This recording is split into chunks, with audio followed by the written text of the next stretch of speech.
Hello guys, for today's video, ayan, mainit na yung ating kawali. Maglalagay na tayo ng mantika.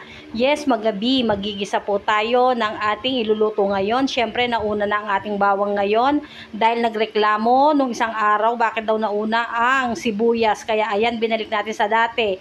Ayan, i-golden brown natin ang ating bawang. Isusunod na natin ang ating white onion. Yes mga B, mag-aapritada po tayo. Ayan, minarinate ko na po kanina yan, mga 30 minutes.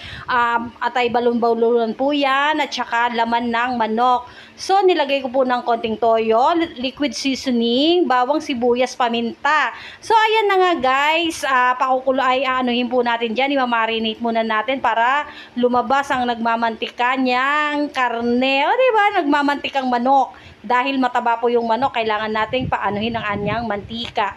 So, ayan po, lumabas na yung mantika ng ating manok. Naglagay na rin po ako ng chicken cubes. Naglagay pa rin po ako ng konting paminta dahil hindi pa po ako satisfied. O, diba? Ilalagay na rin natin ang ating tomato paste. Maganda po yan para mapula yung ating apritada lang. Simpleng-simple lang po yan, walang masyadong gulay yan dahil kung ano lang po meron dito sa amin, yun lang po ang aking ilalagay.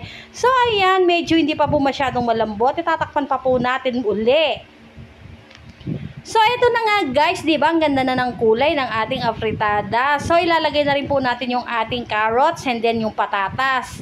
Opo, mga B, hindi ko na siya pinirito kasi kukunti lang naman. So, ayan, isasabay na rin natin yung ating bell pepper. O, di ba? Ang ganda ng kulay ng ating afritada. Siyempre, tatakpan pa rin po natin yan dahil hindi pa naman po malambot yung ating mga gulay. So, maglalagay rin po ako ng 2 kutsarang asukal for balancing lang naman po yan. Depende din po sa inyo yan kung maglalagay kayo. And then sinunod ko na rin po yung Del Monte tomato sauce. Diba guys? Baka naman Del Monte. So ayan, diba guys? Ang ganda ng kulay ng ating apritada. Ganyan lang po yan. Syempre, huwag kalimutan tikman para ma-adjust natin yung ating panlasa or lasa ng ating niluluto. Huwag nyo nang pansinin B, ganyan talaga ako magluto. Nakasando lang ako sa bahay. So ayan, maglalagay lang tayo ng konting asin dahil may chicken cubes na yan. Meron na ring toyo, baka umalat naman.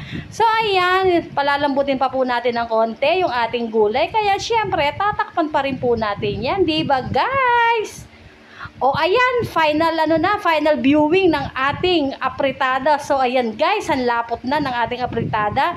Naglagay na rin pala po ako ng 2 siling labuyo dyan. Hindi ko na rin po na-videohan para may konting sipa-sipa naman yung ating apritada. So di ba guys, napakasimple. O ayan, goods na yan.